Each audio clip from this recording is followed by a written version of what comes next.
Hello, hopefully everybody can see me. Hopefully we are live. And hopefully there's not too big a lag. All of those things will be answered as soon as I'm sure someone will put something in the chat. And then, yeah, we'll go from there. Right, let's just, whilst I'm waiting for someone to come back, I'm just going to move a few things around so I know what we're doing and know where I'm looking. Set that there. Is there anyone in the chat? Can you guys hear me okay? Just trying to see if there is potential delay in the, or how big the delay is. Okay, cheers for that. Thanks, guys. Looks like you're all here. Right, okay. I think I've got everything set up this end. So, thanks everyone again for tuning in Tuesday night, Valentine's Day. I'm amazed that some of you don't have anything better to do, but I think we all can agree we've got a bit of a deep love for cryptocurrency. So that's the last pun I'm going to use tonight, I promise. And yeah, we've got a lot to cover today. It's a bit of news, and some of the news that we're going to talk about is kind of going to cross over into our main discussion, the currency wars, as I've titled it. So we'll have a dive into that and what that actually means. I mean, it's a CPI day, so I don't think we can go without at least having a look at inflation. We're also then going to touch on Near Protocol, the research token of the week. And yeah, some interesting stuff on Near. I think you'll like that. And then we'll round it off with just some chart analysis. Try and do a little bit more of that today, but I am going to try and keep this to about an hour and 15, hour and 30 minutes. Try and get you guys back to your better halves, or at least a little bit of the night remaining. So yeah, we'll see how that all goes. There have been a couple of questions which I will also answer, but as always, if you've got any questions, just drop them in the chat box. I will be systematically going through and I'll make sure that I don't miss any. What I'll do actually before we do anything is I will set up Discord in the server chat again. So if anyone does want to speak to me, you can just jump into the voice channel where I will be, and hopefully I will hear you. Let's just jump into voice. There we go. Now, and so yeah, so let's jump in and see where we are. I'm going to touch on price action a little bit later on, but I just want you to have a look over on the right hand side really, and I'm just looking at the percentage changes. And CPI day today, and it's typically is kind of a volatile day, certainly in and around the hour leading up to and just after it, but actually not seen some huge movements.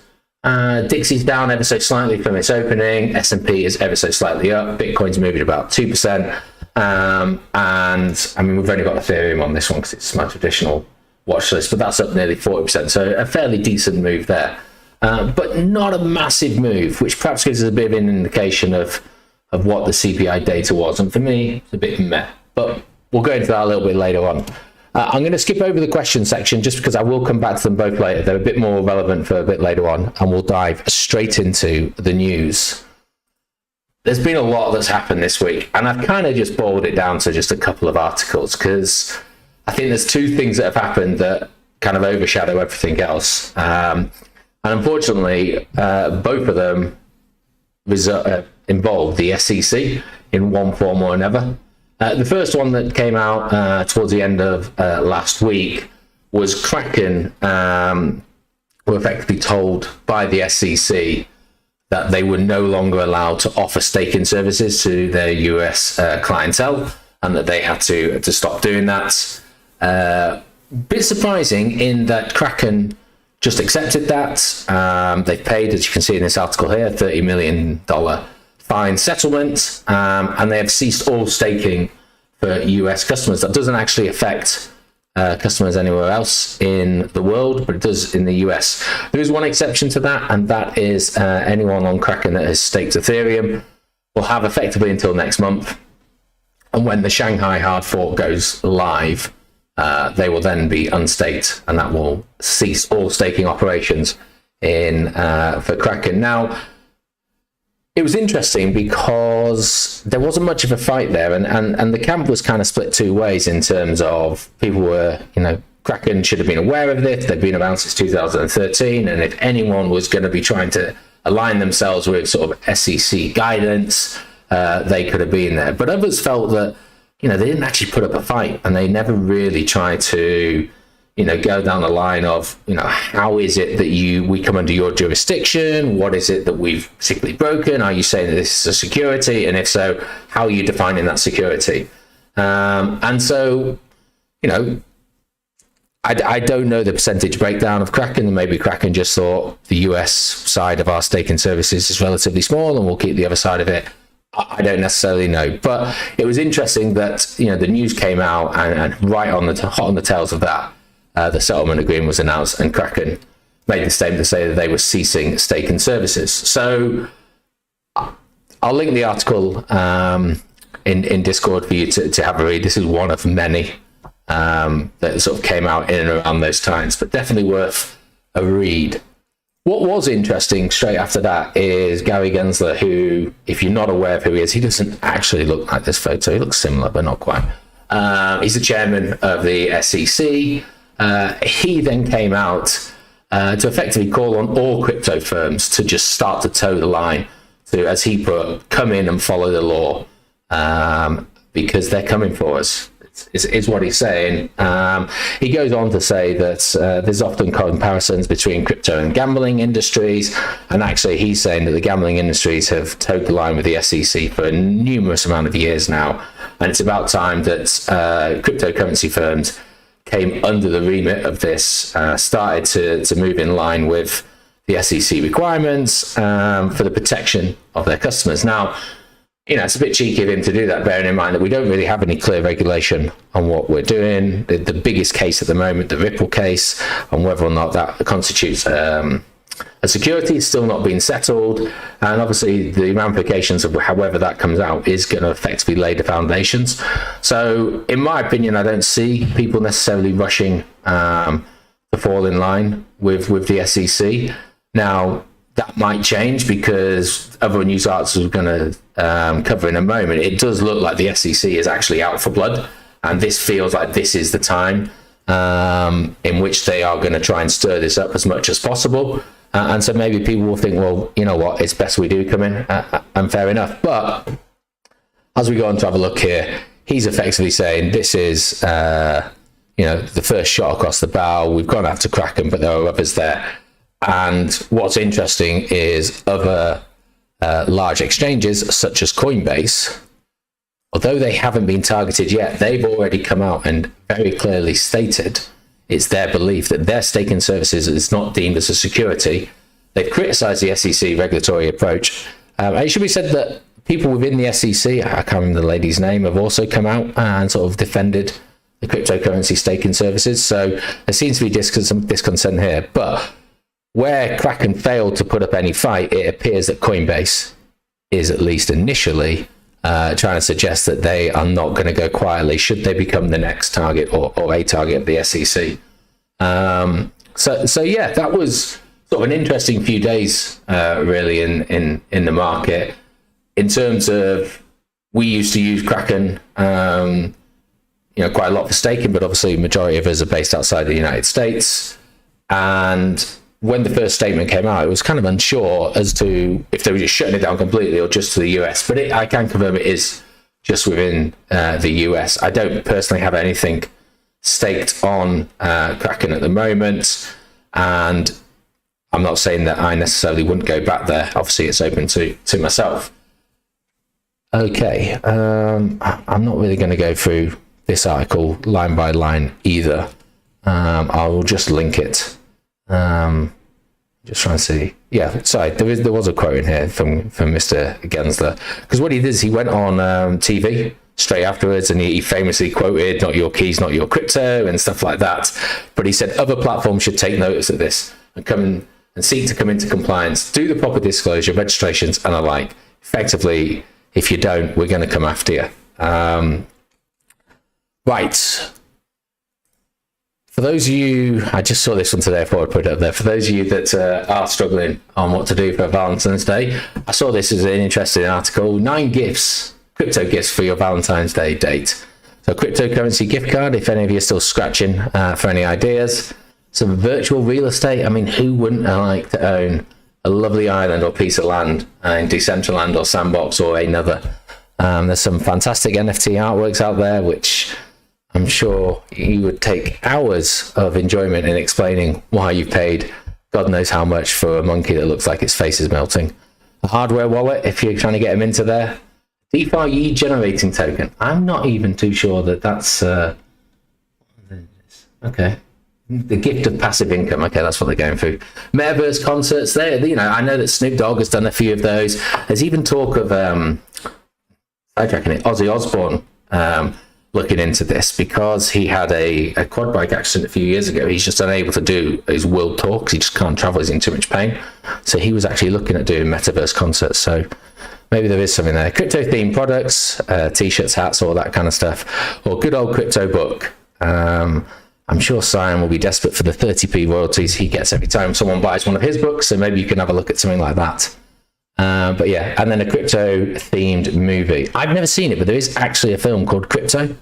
So yeah, maybe you could stick that on Netflix tonight. Netflix and chill, as they say.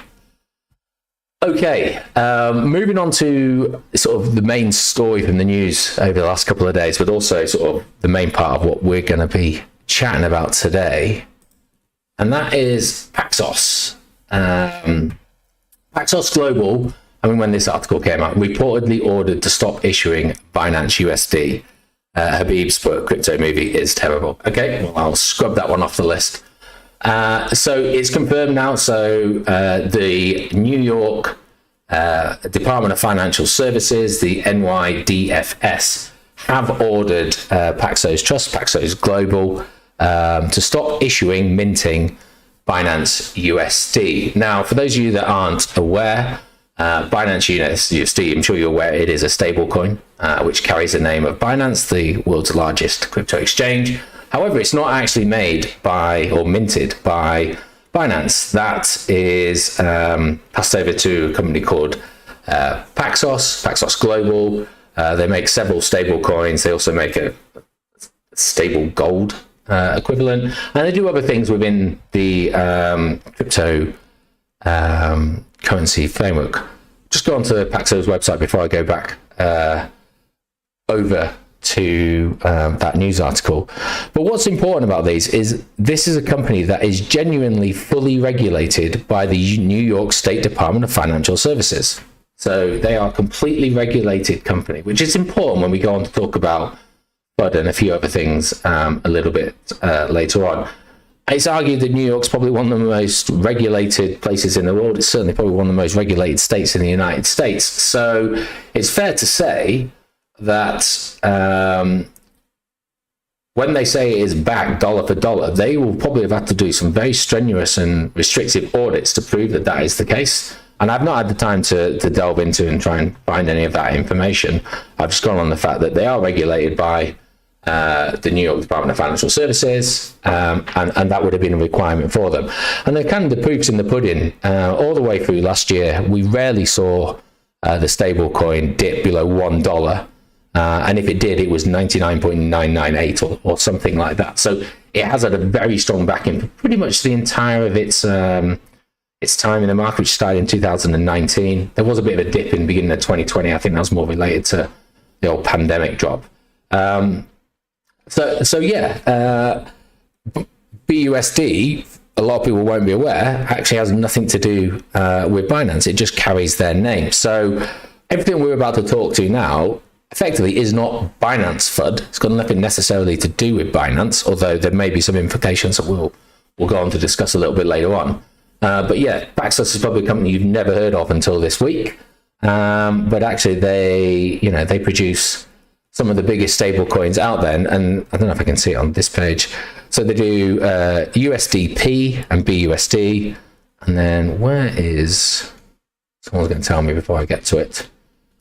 Yeah, PaxG, a tokenized gold version of it. They've got an exchange as well. And yeah, brokerage program, blah, blah, blah. Okay, going back to the article, because there's two separate things that have actually happened with Paxos this week, and they both have separate implications. So Paxos has been ordered to stop issuing Binance USD, which they've come out with a statement to say that they will halt the minting of any new BUSD tokens. So as of the 21st of February, there'll be no increase to the circulating supply, total supply of BUSD. Now, just to be very clear, they've then gone on to say that they will, it says in the top line here, existing tokens, so any BUSD that you may have, remain fully backed and fully redeemable through Paxos Trust Company through at least February 2024, so at least another year.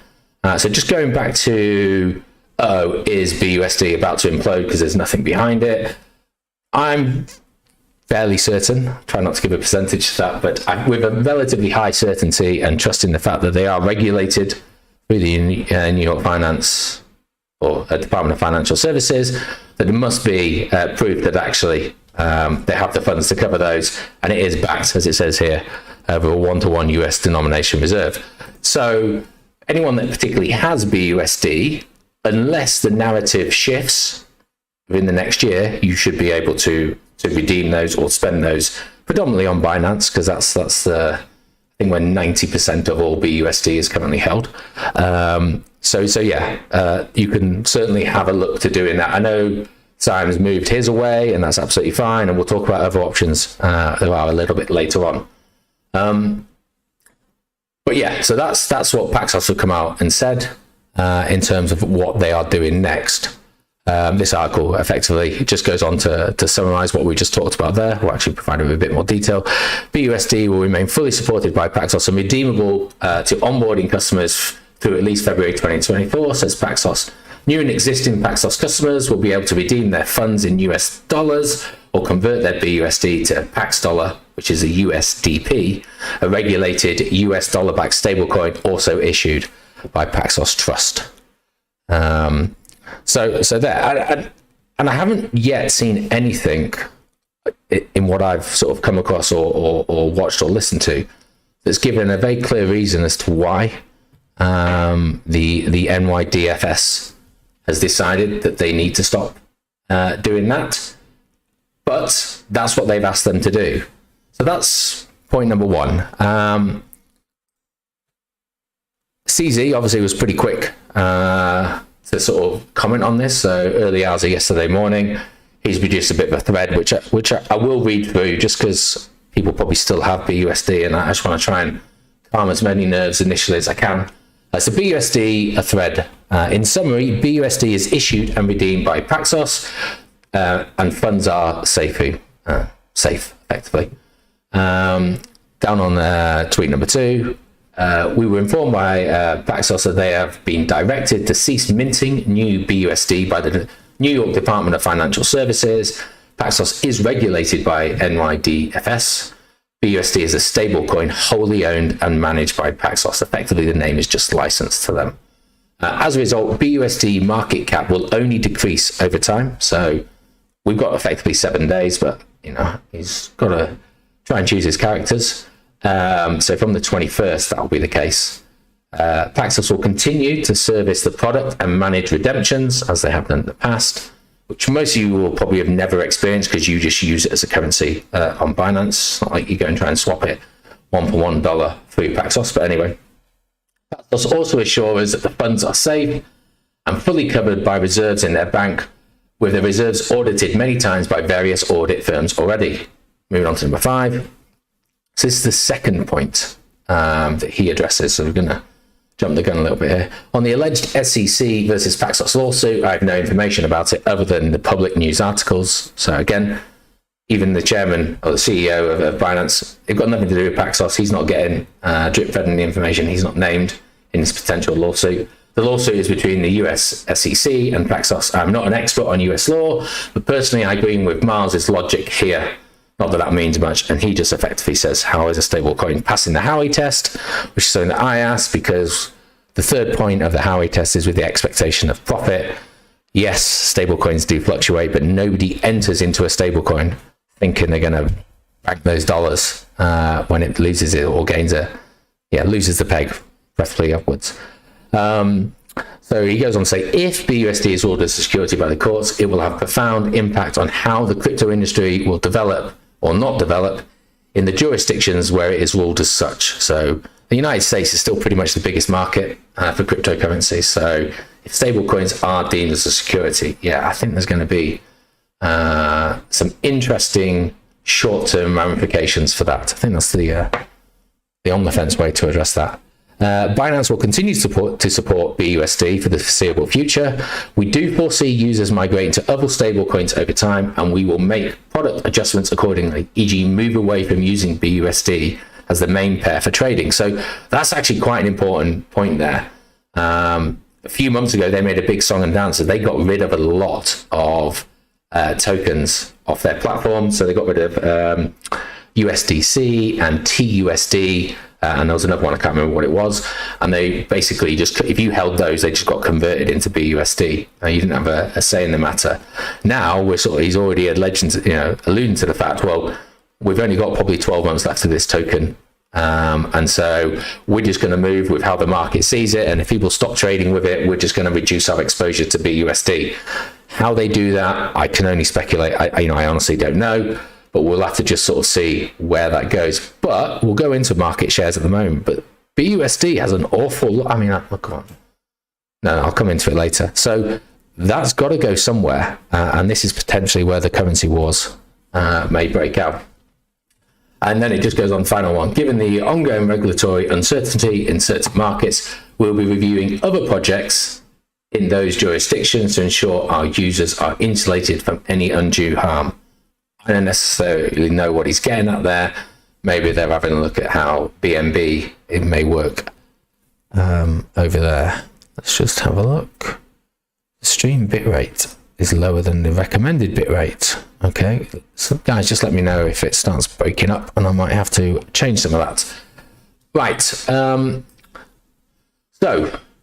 obviously we know what I'm about to talk about now. On Sunday night, so this was actually on the 12th. The SEC gave notification to Paxos that they were intending, they haven't, but they were intending suing them. They issued them what's known as a Wells notice. And effectively a Wells notice is a letter that just says, we've got grounds to believe that you have breached some rule, and so it is our intention to sue you. You effectively have 30 days to try and defend your case. Now, from what I can gather in reading about these Wells notices, 80% of Wells notices that are served, regardless of whether or not a counter argument is provided, are effectively taken on and taken through to the courts. So there's a very good chance, or 80% chance, that Paxos is going to have their day in court as such. And so this was all announced by the Wall Street Journal. As you can see in the letter, the regulator notified Paxos of possible enforcement action. It's alleged that BUSD is an unregistered security. So this is when they're now talking about the stable coins as they see it, somehow passing the Howey test. Therefore, the regulator is suing the firm for violating investor protection laws. Paxos has not only listed the stablecoin, but jointly launched it with Binance back in 2019. Currently, Binance only licenses the brand, so that's what we're talking about before. But BUSD is issued a no by Paxos. Nevertheless, Binance claims to be monitoring the situation. But it isn't certain if the SEC is planning on suing the firm for issuing the stablecoin or just listing it. If it is the latter, a plethora of cryptocurrency exchanges could be in trouble as they continue to list BUSD. My biggest point, though, is why have they not listed or asked them to stop the minting process of, what is it, USDTP, or what was the other one they did? USDP. So that hasn't fallen under any notification that I found at the moment. It seems to solely be directed at BUSD. So we really need to understand what this, what the detail of this letter actually alludes to, and hopefully in the upcoming weeks that will come about. But to me, it just seemed very strange that for some reason they're going after Paxos for stablecoins, but they happen to have left one of the stablecoins that they produce off the agenda. So yeah, we'll see how that one comes about. Paxos, in this instance, very quick to disagree with the SEC. They claim it's not a security, and they're happy to go to court, litigate if necessary. So they responded saying that it is not a security. The stablecoin company issued a statement, I'm just down here at the moment, in a press release that it disagrees with the SEC's decision to consider legal action against Paxos and classify BUSD as a security. The quote was, Paxos categorically disagrees with the SEC staff because BUSD is not a security under the federal securities laws.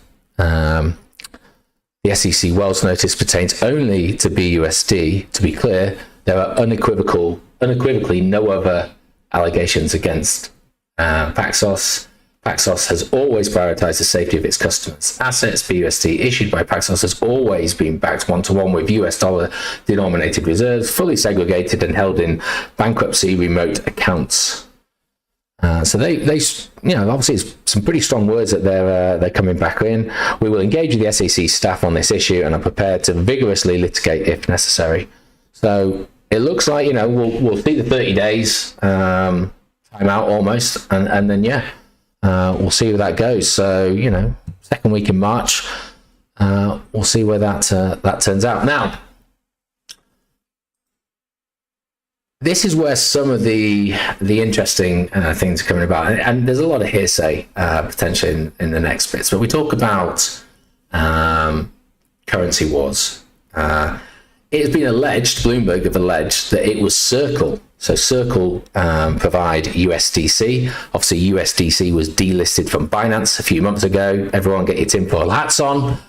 It was Circle that tipped off New York Department of Financial Services about BUSD and Paxos, complaining the blockchain data revealed Binance did not have enough reserves to back up the BUSD tokens it had issued through Paxos. Now, that obviously is in contradiction to what Paxos is saying, because they're saying that they have it one for one. So I'm not going to really get drawn into this, but it's interesting that immediately there are rumors that it was another company sticking the knife in, or perhaps just removing the knife that had been stuck in their back and plunging it into Binance's. So again, it's just something that I'll certainly monitor, and if anything comes out of it, I'll be sure to let you guys know. Almost through the news side of things, but this goes on to say that actually, depending on how stablecoins are going to be deemed through the SEC and whether or not they are classed as security, they could become a huge Achilles heel, as they call it within the industry. And we don't really need to delve into the news article here to kind of understand why that is the case. We've got, for most of us, I don't think I've ever, that's not true. Most of us will always use a stable coin to purchase their cryptos. Okay, yeah, you may actually buy it just direct off your debit card, your credit card, or whatever. And certainly on Kraken, there have been times where I've just used USD rather than USDT. But most of us will typically go to whatever stablecoin of our choice it is as our source of actually moving around through the crypto sphere, and also as that sort of escape when things aren't looking so good. And if suddenly they're treated as a security, and suddenly there's implications as to how that needs to be managed and regulated, and I don't know, even taxed if it gets that far in the United States. Given the size of the United States market, that could be a huge stumbling block. And most stablecoins are backed at the moment. They're not algorithmic stablecoins. Most people are backing away from those after what happened with UST. So we've got to try and see where those centralized stablecoins may take us. And me using the word centralized may sort of allude to where we may need to go to, and where some of us in the last 48 hours may have actually gone.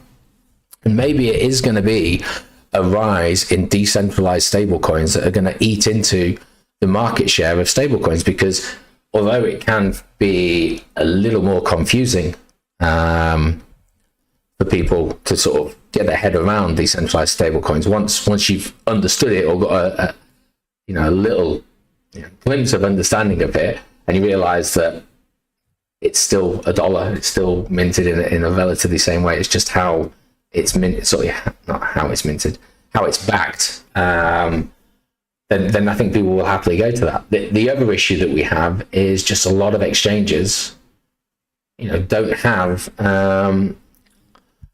the liquidity or the options for you to buy. I mean, you take DAI as an example, make a DAO. The prime example, you can buy certain assets on places like Kraken and crypto.com and a few others, but most of them are on DeFi platforms, which for a lot of people is areas that they don't want to go, regardless of the risks that come with the inherent risks that come with centralized exchanges. People prefer to use them. That's why the majority of the volume is there. And so we're stretching at the moment because we don't know if we're going to pull our Achilles heel or snap it or whatever. But the first shot has been fired, and it is quite clear that both the New York Department of Financial Services and the SEC, in the last 2 weeks, they have been going after some big players, and I think that's going to continue to happen. Rumors to potentially maybe Circle are next, and whether or not they'll look to go after them. Obviously, they are based in the United States as well. There is a counter argument to that, which is people are just, the United States, so the SEC are trying to clear the way of other stable coins so that they can then focus on USDC. USDC are actively looking at creating a CBDC. So is that how they're trying to sort of segue everybody into that space? We're speculating at the moment, but it's certainly, I think, an interesting area we kind of find ourselves in, and perhaps one that we didn't think was going to be the conversation for the first part of 2023, worrying about stablecoins becoming securities. But that's the position we find ourselves in. Mr. Taco's put, Binance also isn't Paxos, so Binance Proof of Reserve shouldn't be relevant since USD reserves wouldn't be on the blockchain. Yeah, I agree. There was that thing, if you remember, with the fallout of FTX, everyone was doing that proof of audit, and initially, I think it was something like 60% of Binance's audit, it might have even been higher, was either backed by BUSD or BNB. So, but I agree with what you've put there, Mr. Tacos. I love the YouTube names that some people come up with. I really should change mine, I think. So let's have a look at some of the other sort of stable coins and where we are with this. So I've gone on to Masari just because I can. Well, I did, but it's obviously changed. I filtered it via. Just bear with me a second.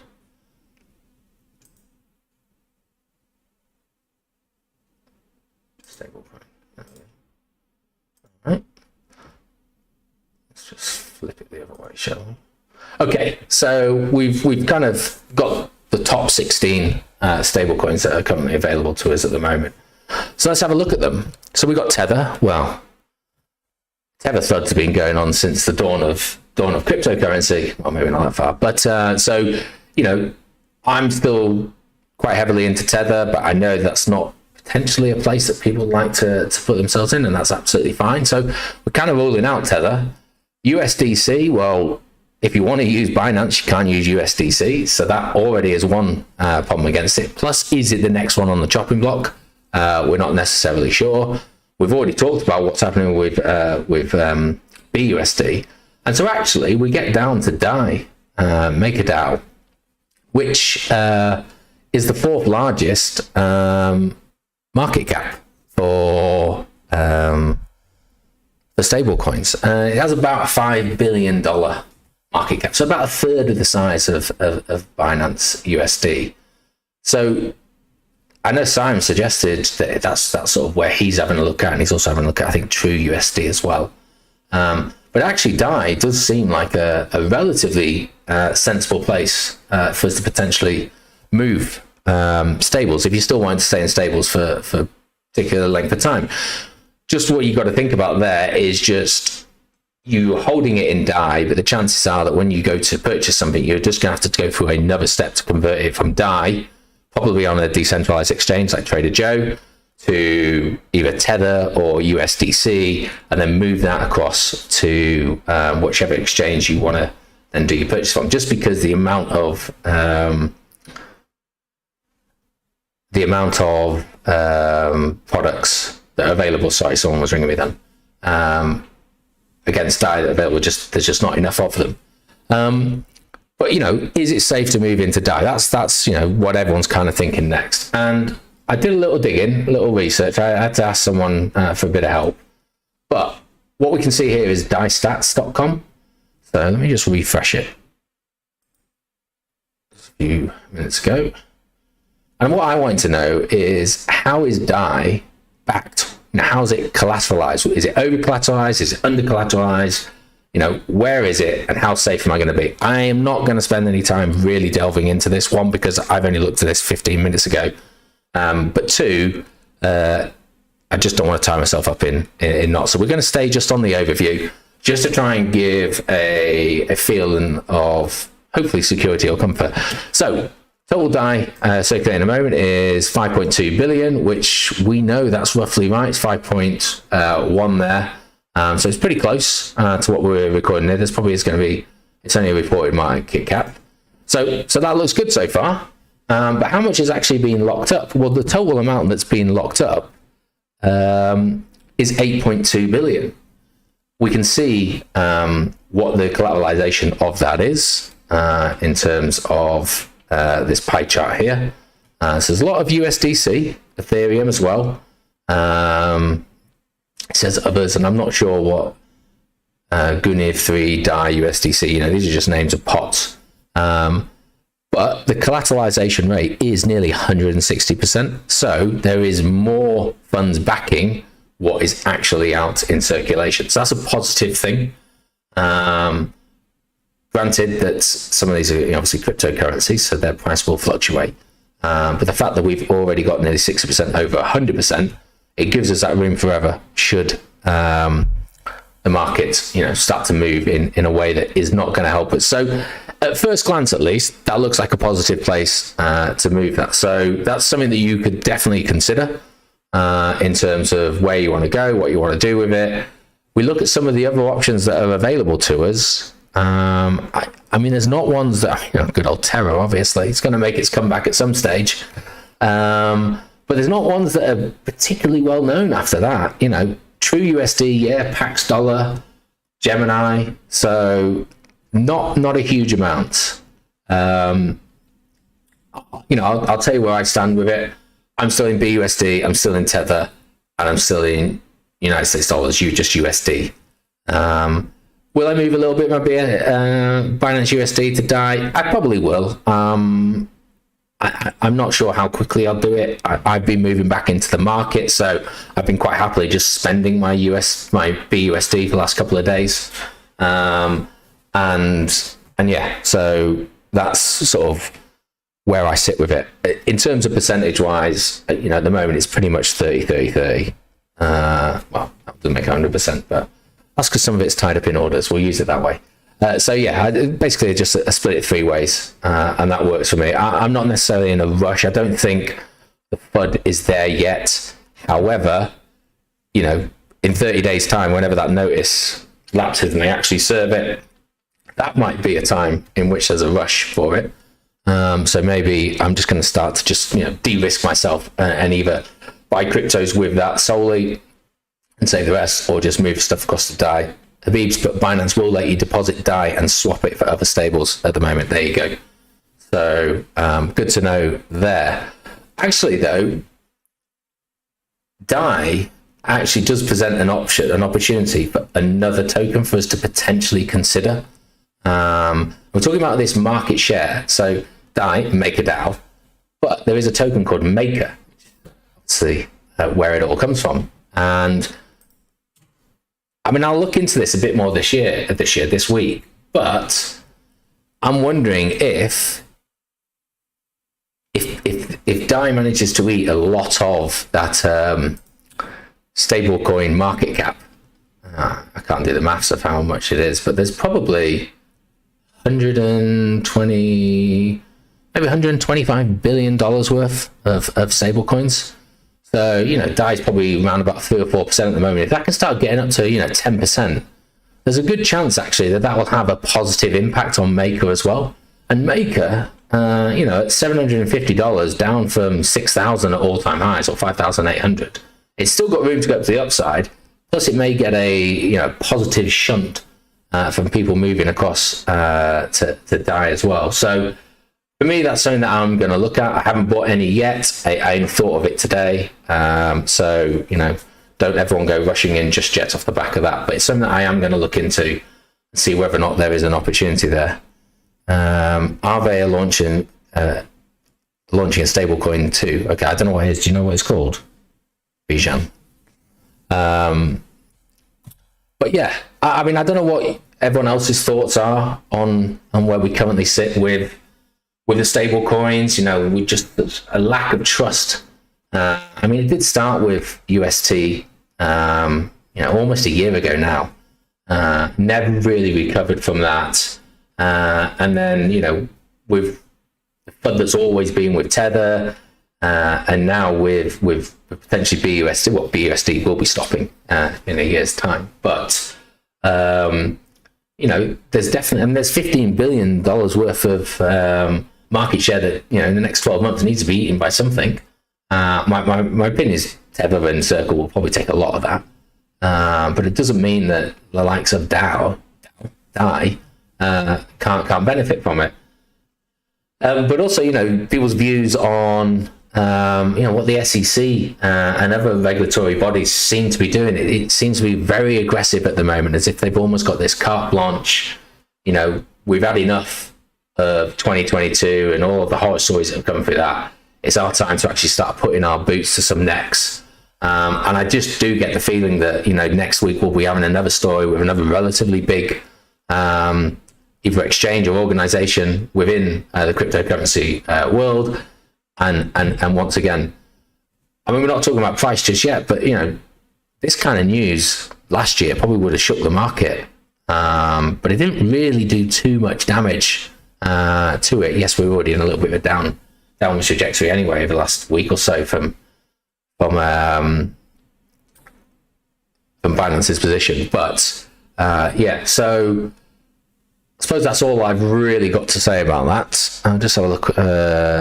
New stablecoin is GHO, and I believe it's an algorithmic stablecoin. Okay, well, that'll be interesting to see sort of if that's evolved at all, how that's based, what it's backed by. But yeah, I'll definitely check that. I'll put it on the old scratch pad now. Bear with me. Okay. Right. So I'm going to move on. I'm going to very quickly talk about CPI. Then we'll dive into Near Protocol, and then we'll have a look at that. So for those of you that aren't aware, CPI data came out today, and please go into type. Forex Factory. Yep, so the CPI data came out today. Year on year, we were forecasting 6.2, which was down from previous at 6.5, but it actually came in a little bit colder at 6.4. So still a decrease, but potentially not as big a decrease as what we were envisioning. The other two came in as forecasted. So for me, that kind of gives, whether you're bullish or bearish, I think it gives you narratives to keep on supporting that argument. In terms of the bullish scenario, it's still coming down. So, you know, we can still say that progress is being made. But for the bearish scenario, you could say, yeah, but it's coming in colder now. Is it starting to flatten out? Then you can throw into the mix, either side of it, the fact that this was the first time it was used when it was changed the system. So instead of backdating it on 24 months worth of data, it's only on 12 months of data, and how that may impact us going forward. I kind of think, for me, I've tried to look into this, and I talked about this last week, about how that data is correlated and collected. And one of the things that kept on popping up is they're now going to be doing this from 2021. So the data from 2021. If that's the case, I actually think we may see it get worse before we get better, because we haven't got to the stage in 2021 where the prices, and then into 2022, where inflation started to skyrocket. And when that comes in, surely that's going to be factoring in. If we're using 2 years worth of data and maybe 2020, then that might have been anchoring us back down a little bit. So be interesting to see how that has an impact. But in terms of just going back to this, regardless of where you sit in the bullish or bearish narrative, and how much, you know, I don't know what I'm looking for, but how much you care, I don't know what the word is I'm looking for, about the CPI data. 6.4% is still a large number. And someone pointed out to me today that the US have had inflation rates above 5% for the last 22 months. And I went back, I think it's 21 months. I think it's this candle here. 21 months. So the average guy, girl, in America at the moment is going to be struggling. I mean, that's nearly 2 years of inflation above 5%. I'm sure wages have not risen at all to match that. We then go on to the fact that we've also had high interest rate climbs over the last, sort of 6 or 7 months. Credit card debt has been spiraling. We're almost at that $1 trillion for the United States citizens. So the hit from both sides, the value of their dollar in the bank that they have is not worth as much. And they continue to take out loans or buy things on credit, and they're having to pay even more interest rates on it. So regardless of how that's going to affect the markets or the price of crypto, certainly there's going to be that breaking point, in my opinion, in terms of how the average Joe is managing their finances, whether that be through car financing or through mortgage rate or whatever. It doesn't feel like we're winning right now, even if this rate is coming down. And if it is starting to slow, then, that higher for longer, we may find that we have interest rates much higher into 2024. All I will say, or the last thing I'll say on CPI is we've got one more CPI data coming out in 4 weeks' time. So that's on the 14th of March. And then after that, we then get an FOMC meeting. So good old Jerome Powell, he has 2 lots of CPI data that he can digest, along with job reports, unemployment rate, etc. PPI comes out on Thursday. And then he can make that decision. But again, it's not necessarily about what the rate is. I think most people think it's going to be 25 basis points. It's actually the narrative. Is it going to be 25 basis points and there's another couple of them? That wouldn't be great. Or is he happy with where things are going? And we're just going to stick it to a few, and then we'll do the pivot. And whatever happens after the pivot, as discussed in the last trading pub, can then just get on happening. But yeah, that's a pretty scary chart. I don't know where it is with the UK. Go on, I might as well have a look.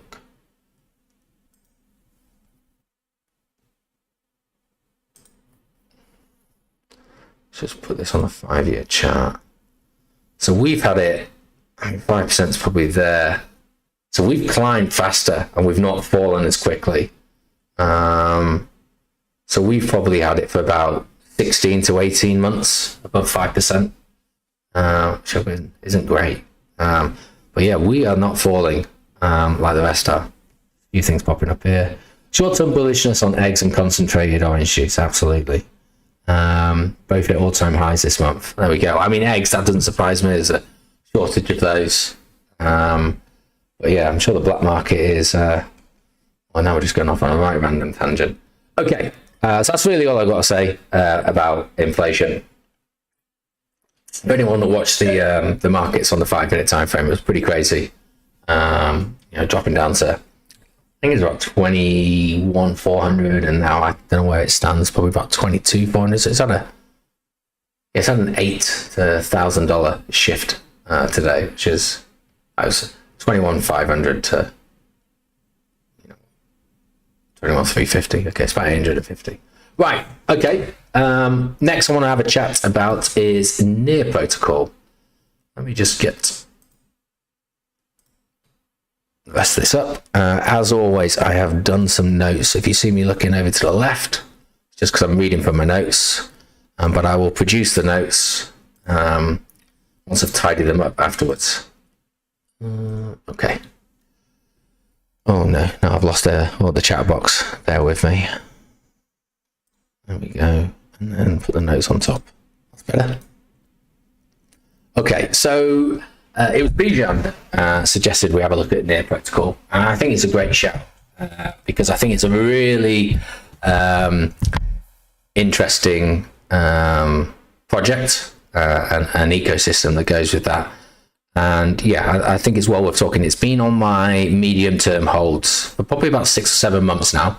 I've not really bought any. I actually have bought some this week.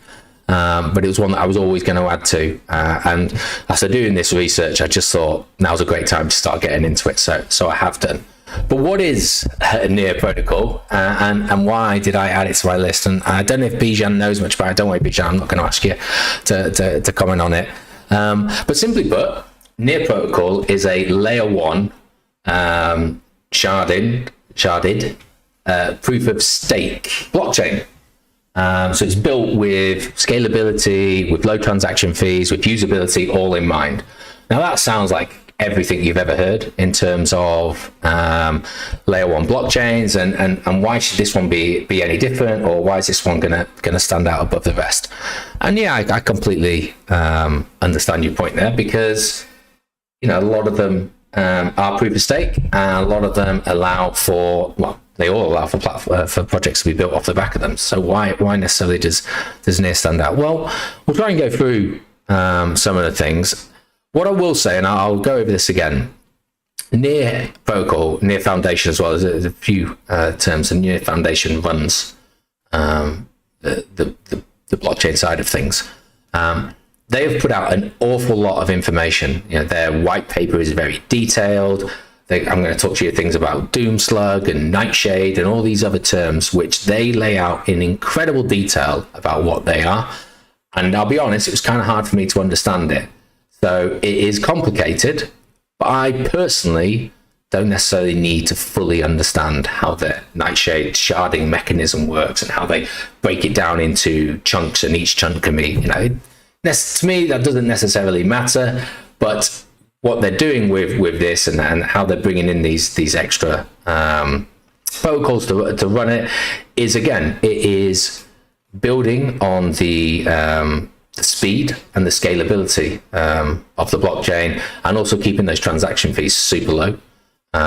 So yeah, it's definitely worth digging into. But what I would suggest is, if you want to understand it, is just watch a couple of YouTube videos about it, because the people who actually can go and understand it. But it's very clear that the team know what they're talking about. They do this whiteboard series on YouTube where they get other developers in to talk for hours on a whiteboard in mass detail about coding and everything else that goes into different projects. And they can kind of use it as a bit of what do you call it, hackathon, to understand things. And I tried watching one, and it was completely lost on me. So a little bit of an excuse there of it is quite detailed. I will try and cover things as best I can, but if you're into it, great. But what I will say is I'm very impressed with the amount of detail that they have there, and for what I can read and listen to people that are respecting this thing, they're very impressed with it all. And in terms of, they're not trying to hide anything, which is great. So where did I go on? Near protocol, decentralized open source blockchain platform that aims to provide high performance infrastructure for building decentralized applications. Okay, so it was first conceived back in 2017, but the blockchain actually launched in 2020, and that's run by the Near Foundation. So there's Near that's based in San Francisco. Near Foundation is still run by the same company, but that's actually based in Switzerland. Sorry, my phone's ringing again. So look, so the whole point, as I talked about, is for it to be scalable, it to be secure, and it's definitely one of the more secure blockchains out there, and developer friendly. And you'll see that I think it ticks that box a lot as well. So its consensus mechanism that we use is proof of stake. So that means it is stakeable, obviously. And I've already alluded to the fact that they, I'm going to say are bringing out, because it's not fully out yet, but they've called theirs Nightshade, which effectively allows for those high transactions to take place, maintaining low fees and fast continuity and confirmation times. I disagree with that, because when I tried to send my Near from Binance to my Near wallet, it probably took me about 45 minutes. And, most of us were used to transactions happening in about 30 seconds. I was constantly refreshing that screen. And I was only trying to send 0.2 Near. I just want to make sure it actually landed before I sent the rest of it. So I've already talked about it offers sharding, which effectively is like Steve's going to correct me here, but a parallel, let me just move the chat so I can see if people are correcting me, which enables like a parallel process of transactions. So again, building in that scalability that we were talking about. It uses programming language called Rust, which I don't know anything about, but what is interesting is its main competitor, Solana, also uses Rust. So it's interesting that developers who are skilled in program language of Rust may have to choose between which one they want to work on. But apparently, and I'm saying apparently here, Rust is known for its speed and its security. So if anyone in the chat actually knows about that and can correct me on that, then please let me know. It is interoperable with other blockchains, and there are several bridges that have already been established on there. So that's great. You know, it's already got its EVM, which is its Ethereum virtual machine. That's called Aurora, which I briefly spoke about last week. So it can use ERC20 tokens. It's got a bridge called Ardana, which can link to Cardano. It's even got ties with Filecoin, which is a decentralized file storage system, which means that developers can then use Filecoin and that network to save all of their documentation, their coding, etc. So it's got those relationships in there, which is great to see. Provide an accessible and flexible blockchain infrastructure. You've got a lot of use cases. We're going to have a look at some of the use cases, but there's gaming, there's NFTs, there's social media side of things. Identity management is another one as well. So it's actually got a really well-defined, well-developed ecosystem, which is one of its big positives. Let me have a look. So when it's fully operational, well, this is where you have to sort of, when you read a white paper, there's definitely a bit of gumph that you have to read through. Let's get the white paper open. Here we go.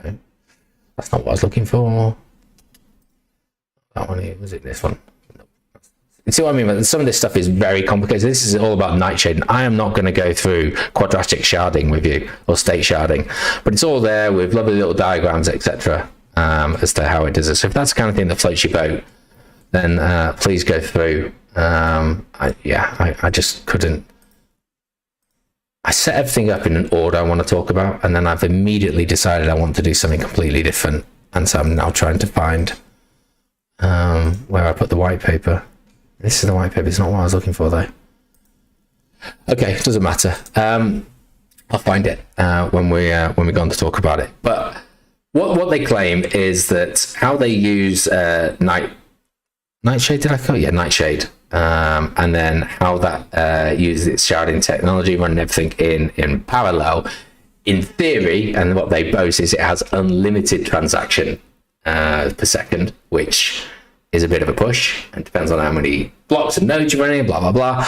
I think at the moment they're somewhere between 8,000 and 24,000 transactions per second. But from what I could actually read, when fully operational, they aim to get to 100,000 transactions per second, which is a lot of transactions. Let me have a look. Okay, let's go through. So this is the website.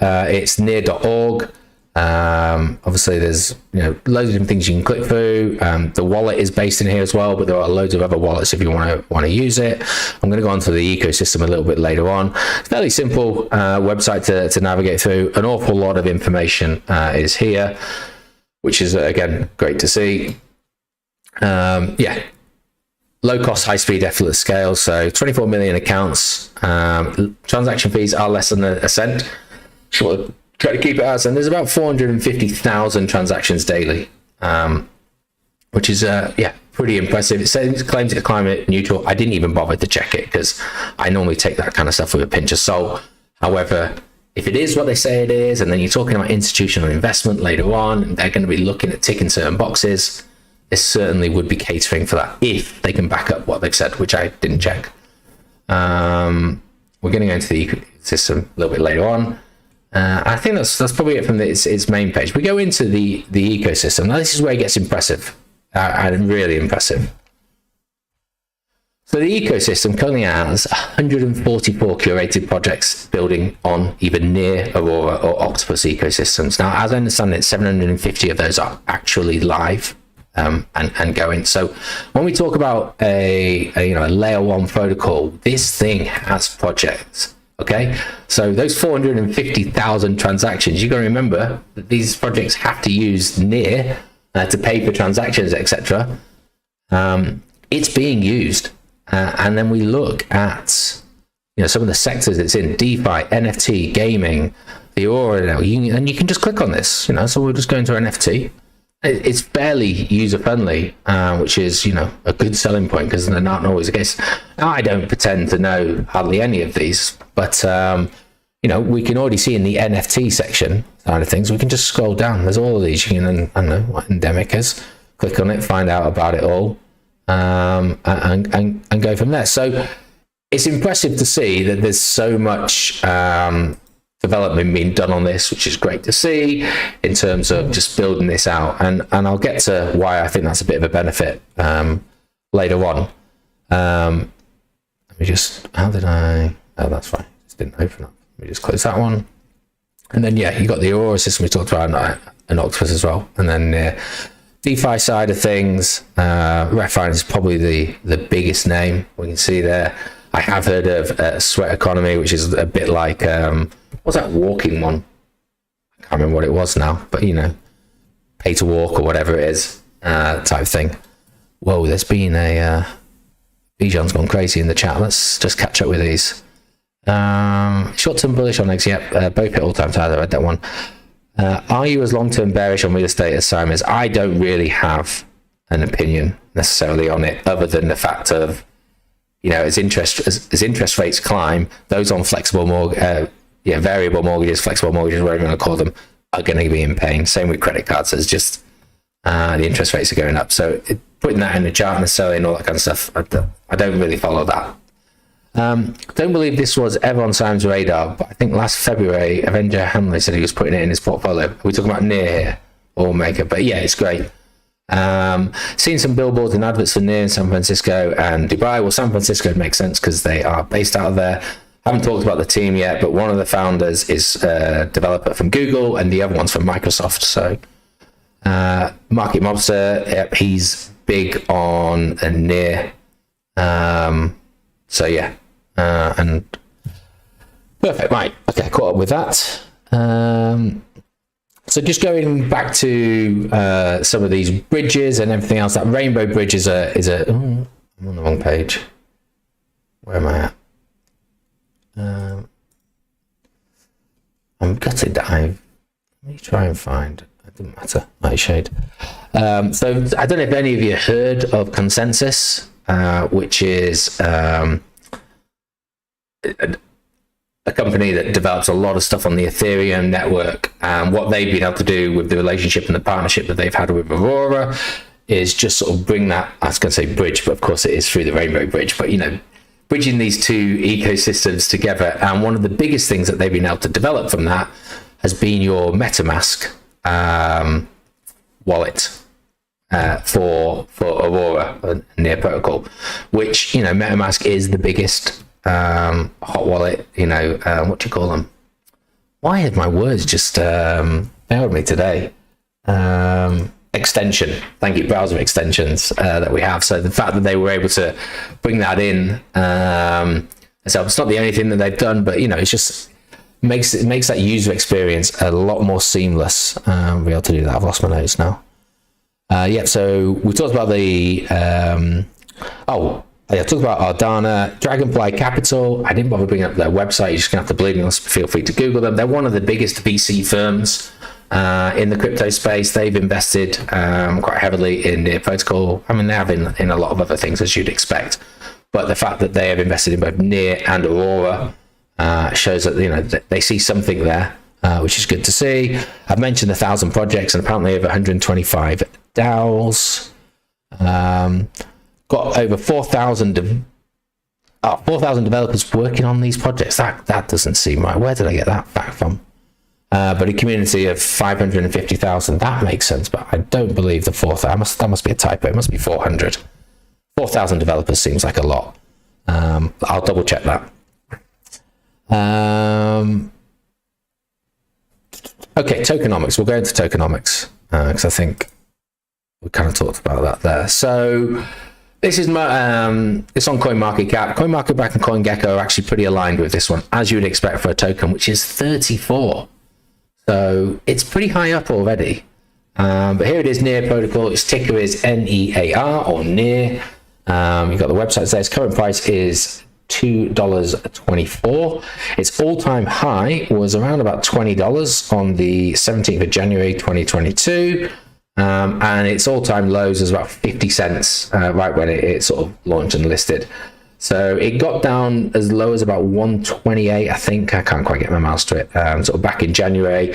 So we're sitting about $1 higher than where it was. But you can kind of see already that there's potential there for 8 or 9x just to get it back to all-time highs.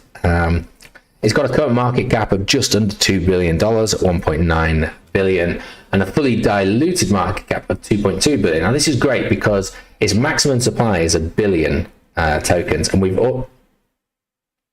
Yeah, I have to just double check that, 1 billion tokens. And we've got 850 or 860 million already in the circulating supply, which is good. You know, 86% is already out there.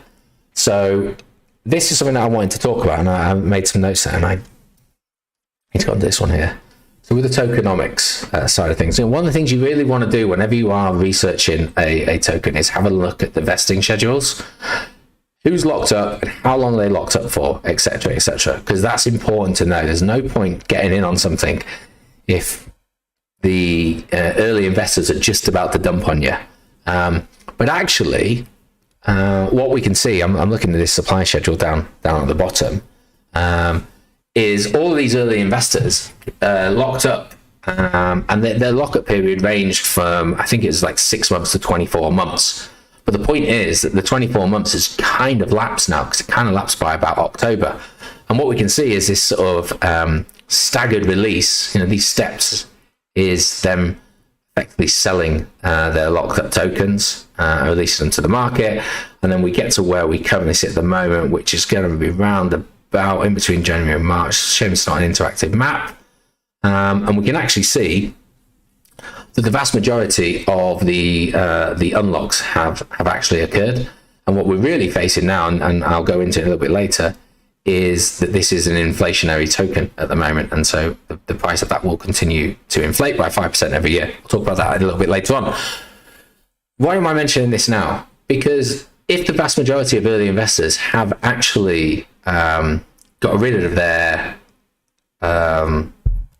tokens, then it means that actually the majority of the tokens in circulating supply are being held by, I don't want to just say retail, but those that have a vested interest in seeing this price grow significantly.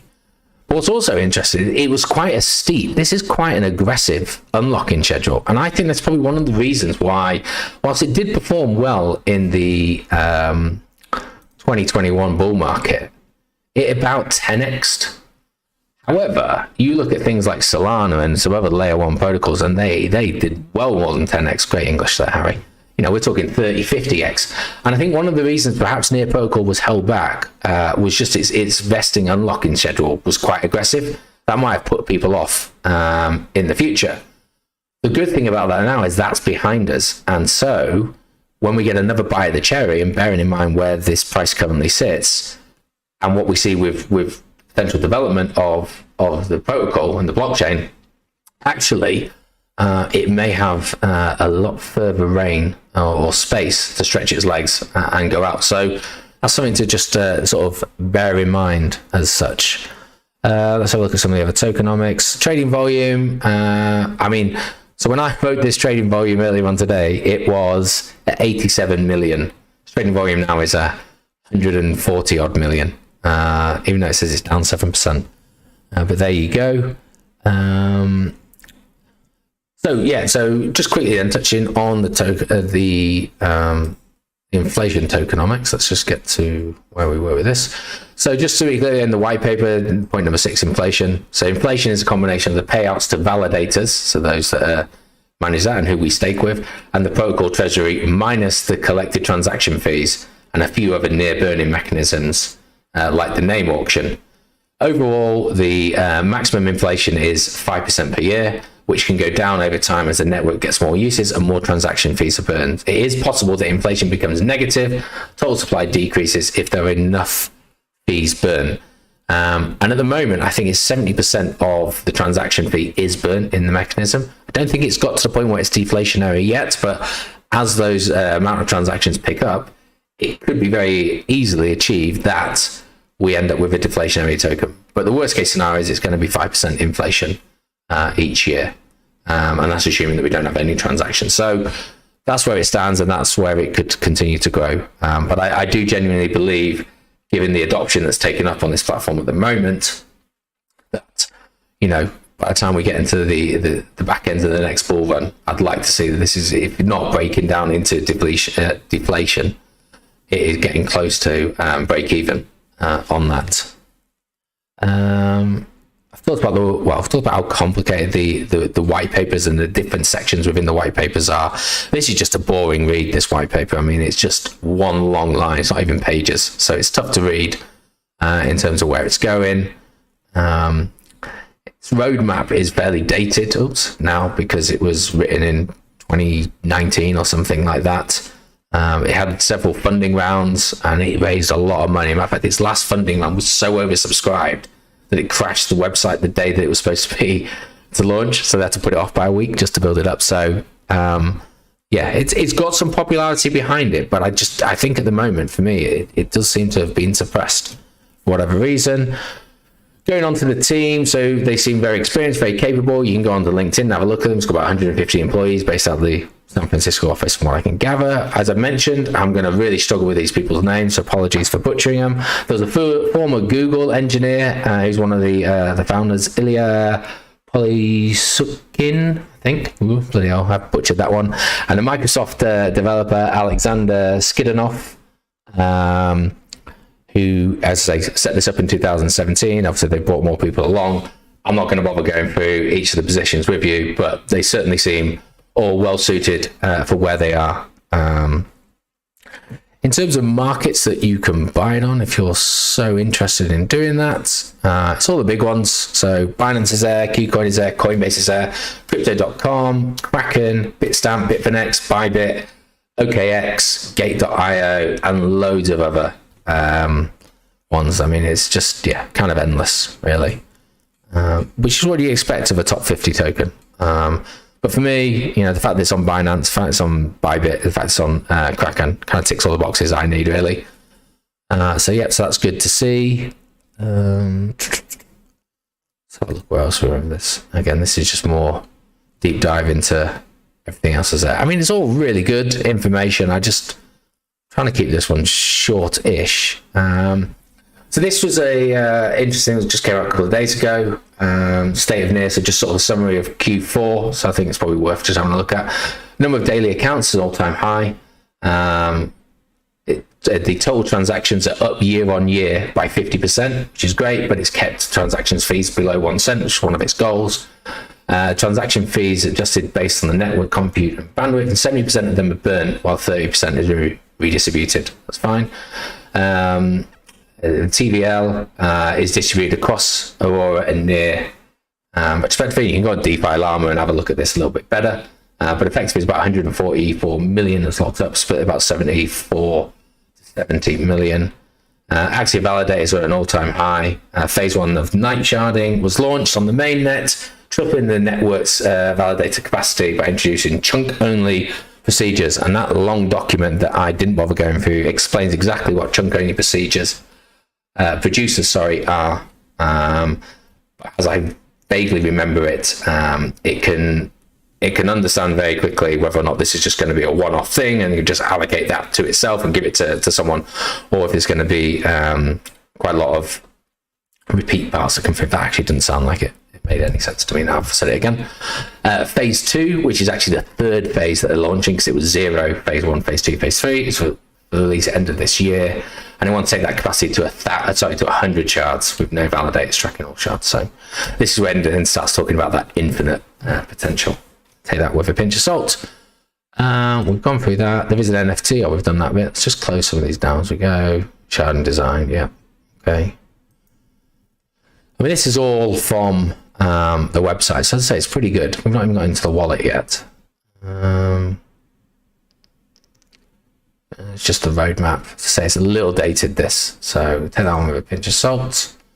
This is again just a post on Nightshade and what it was going to do. So this is what I was looking for, the 4 phases, and then near to infinite scale. That's what it goes on to talk about.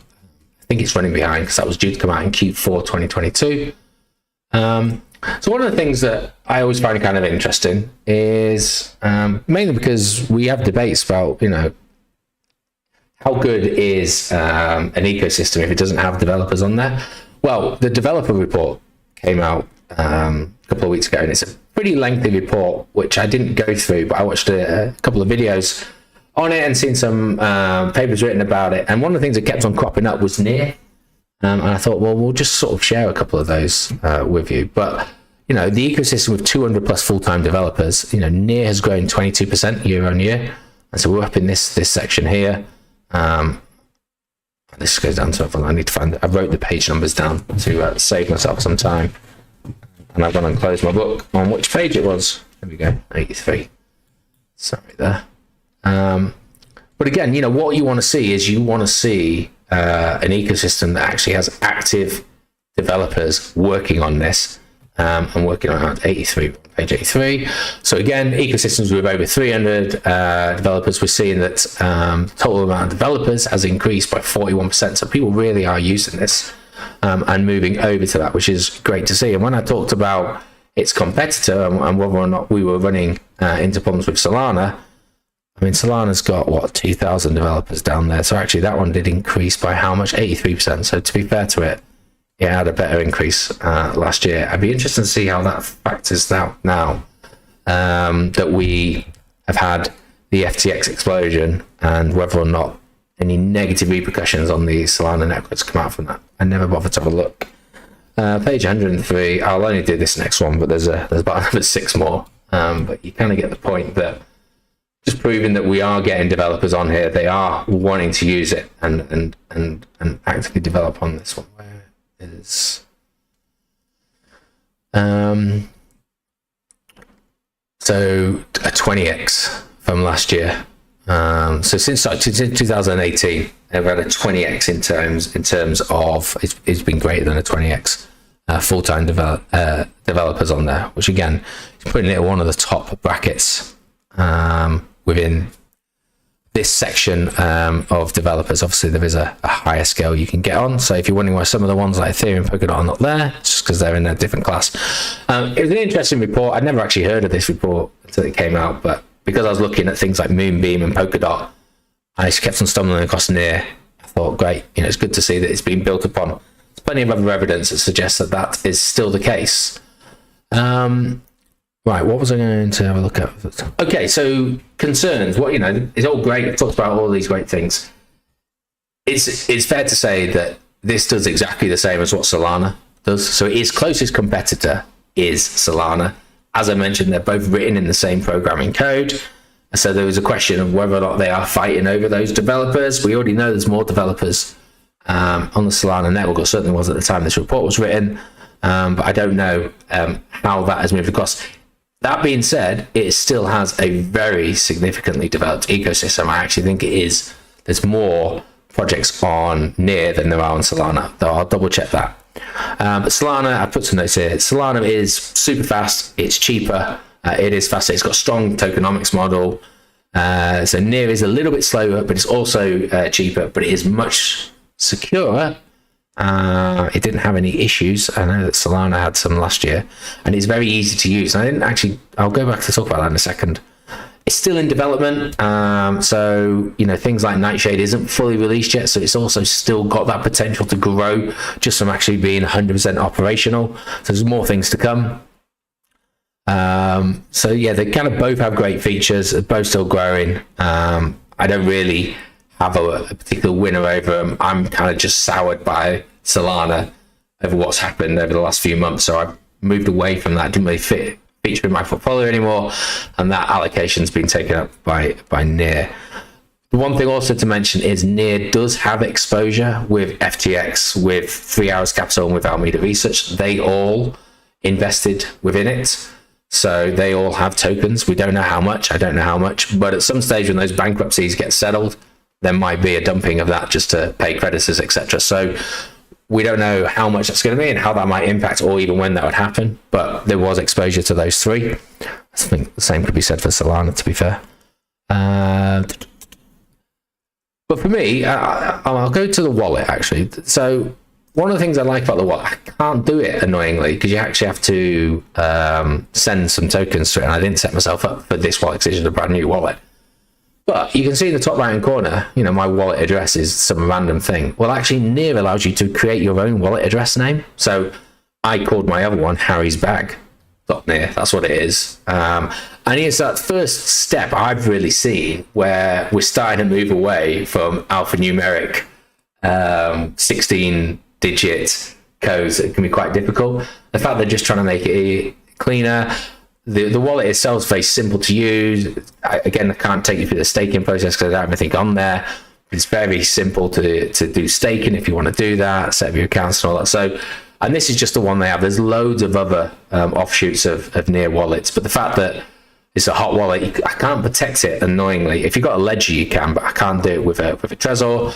But if you had a ledger, then you could provide that extra level of protection, and then you can stake directly from here, which is what I'm doing with my tokens. So yeah, nice clean wallet to use. My thoughts on there, just finally before we go and have a look at price, etc. If I'm honest, I believe that Near token or Near protocol is the biggest slept on project in the top 50. Just my humble opinion here, in terms of what it can deliver, what it's doing, and what it's potentially capable of. The fact that it's in the top 50 is great, but the fact that it didn't really see the pump that it perhaps deserved in the 2021 bull run, I think it's just knocked the shine off it to some people, and so it's been overlooked. And so for me, this is one that I really think is going to have a great next bull run, and I really think we're going to see that $20 all-time high get obliterated and continue to climb up there. So I'm fairly bullish, and I can see why other people are bullish on their protocol. And as I said, I can't advise you to buy this. I can only provide you with some information that I've found. I do obviously recommend, if it's something you're interested in, just do a little bit of digging around, have a little play with it, have a look at the price, watch some videos, join the Discord, is very active. I was on there today asking questions. Twitter's got 1.3 million followers, loads of information they're pushing out on Twitter. As I said, they've done their own videos in the past, but loads of crypto influencers have sung the praises of Near for the last 2 or 3 years. So, there's plenty of videos for you to be able to watch and just digest some information and maybe form your own opinion there. We'll have a look at the charts. Sorry, Jamie, I can't start again, but you've not missed much, don't worry. So let's just zoom out onto the weekly, just see kind of where we are in terms of that. For me, it's obviously followed how we've seen with Bitcoin. With what I'm kind of interested in a moment, just from a support line, we've pulled back, and this is going to be reflected when we talk about, I'll use the rectangle, we talk about other tokens, but we've kind of pulled back to, those lows that we experienced in the summer 2021. And at the moment, it's a weekly candle, so 5 and a bit days to go. It's kind of found that zone, it's bounced back off. But we had that rally up there, and it's come back down. So I have further orders in and down here. I think 133 and about 168, 169, something like that, which kind of takes in sort of like wicks here and then the bottom that we've got there. And I'll just see where it goes. But I also am not afraid to buy this on the way up, if need be.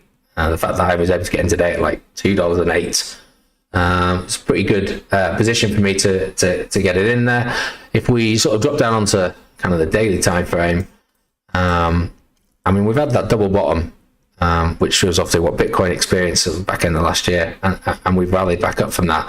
We've done exactly what the rest of the alt market's done and everything else. We've ranged and we've just fallen back. What I would say is today we haven't seen the pump today in Near as we have in, say, Cardano, which has flown, and even Matic and Glimmer. I've seen some really good movements there, but That's just the way old markets sometimes move. Some move slow one day compared to the others. I'm kind of of the same opinion as I have been. Sorry if I'm a bit stuttering there. In terms of this will be dictated by how Bitcoin performs. There's nothing on Near's immediate horizon which is going to kickstart this and go against how the rest of the market runs. Yes, okay, it might get some hype behind it just because people start to realize what it is and what it can do, but that could happen at any time. But it's really going to be subjected to what I think Bitcoin and to some extent Ethereum are going to do. We can always throw a fib on it if people want to see where that potentially might look, top to bottom. I mean, we're kind of resting on that 236 at the moment, but that bottom of that level is 382. I mean, if this continues on the downside, and yes, today's been a positive day, but you kind of need those breathers on the way back down. That's certainly a level I'd be looking at there. And then, even the 0.5 kind of ties in with the tops of where we were in December time. So there's certainly some levels to have a look at. For those of you that really want to get lost in the daydream of where Near may take you and your potential portfolio, a really good website called The Coin Perspective, which you can have a look at. So I've set it up with Near at the moment, and what you can do is you can choose a token and then you can base it on whatever you want. So I could be like, okay, well, if Near manages to claw back to, Solana size market cap, and it would mean that one Near token would be almost $10, just under, and it'll do that calculation for you, tell you what the upside is. You can go from there. Or we could have a look and say, what else would I be close to? Let's have a look at Avalanche. Avalanche is probably less, 5.7. They're going to be fairly simple. So again, it's probably like a 3x from its current position. Or, you go, okay, well, if we get the target back to all-time high, $20, I mean, that only gives it a market cap of 17.2 billion. It had that, And for a layer 1 protocol in the top 50, when we're in full bull market mode, a $17 billion market cap is not a particularly large amount. So also given the amount of tokens, circulated tokens, compared to the market cap. So what if it reaches BTC? Okay, well, I knew there was going to be someone to ask that. Then you'd have $500 per token, but it'd have to go up by nearly 230 times. So yeah, it might be a bit of a pipe dream in that one. Hey, who knows? If you hold on for long enough. Let me just go back and make sure I've got those. Simon emphasizes the importance of regulation. How does regulation stop future Luna and FTX tokens printing or corruption in the future? Surely regulation can't stop. No, I don't think it can. And people will always find a way. We've got a traditional finance market which is riddled with corruption. I mean, let's say the name Bernie Madoff, and we know exactly where that one went. But yes, that's more down to individuals. I think what regulation does provide is it at least will shake out those bad actors that are too lazy to even try and hide their misgivings, because they'll have to sign up to some things. So there's that, and there's just that common, I don't know, I was going to say common goal, but common set of rules that everyone is working towards. It's going to just be a lot cleaner to see. Now, in terms of how Luna imploded and how FTX did, that I still think Black Swan might be just the unique circumstances, certainly around FTX and their relationship with Alameda Research is just, it's crazy. It would make a great film, I'm sure of it. Mr. Tackers put, isn't the token printing that's the issue, but they can limit where those tokens can be accessed because sexes will avoid anything. Yeah, that's true. That is very true. I suppose the problem is going to be, depending on how heavily regulated it is and what that means for centralized exchanges. If there is that move, a much bigger adoption towards DeFi and decentralized exchanges, then perhaps some of these unscrupulous characters can maybe get around that. We'll just have to wait and see on that one there. There was something else I wanted to say about Near. I can't think of what it was. Okay, well, I think that's probably enough on Near. It's on my list. It has been for a while. Doing this research last couple of days just made me realize I'm buying, and I bought a little bit. Now I will continue to buy depending on what the market is. Much that I'm pretty well invested back in the market now, probably around about just under the 50% mark. So I'm happy. My near staked, my glimmer staked, my dot staked, you know, they can just earn passive income for me now where I got it. And if I can get some for cheaper, perfect, I'll do that. Right, before we go to some chart price actions, there's a couple of questions that people asked. Let's bring those up. Stuart's put a quick question on tonight's calls. When institution ETFs drive the next bull run, presumably, do you think that this will have an effect on how future bull runs play out? Previous ones appearing to be predominantly retail-led. Do you think it'd be less of a bell curve and perhaps more prolonged with less volatility, or the opposite? Appreciate no one really knows. Okay, just probably a quick carrier. Jamie's put, you're scaring me. I'm not sure why.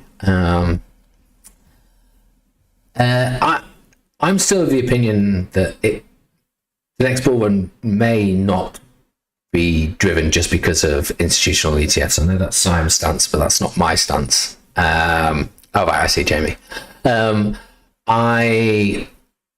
still of the opinion the 4-year cycle still works. We haven't had ETFs any previous cycle, and we've still got to nearly 70,000 BTC, which I think most people agree was pretty impressive, and up to 3 trillion. So, you know, the way SEC is going, you know, who's to say that an ETF is going to be approved this year? I doubt it. Who's to say it's going to be next year? Well, the halving's next year. So, yeah, I'm more of the opinion that it will be a 4-year halving and a supply squeeze that drives it as it has done previously. Until that model breaks, I'm not really there to change my opinion on that. In terms of how it plays out, well, you can see the percentage returns. I mean, let's get the chart open. Is it a bit stamp one? Yeah, it is. Let's do monthly. Don't know what these boxes were. They're obviously from some time ago. Actually, sorry, I'm going to do a different layout. Yeah, just leave it.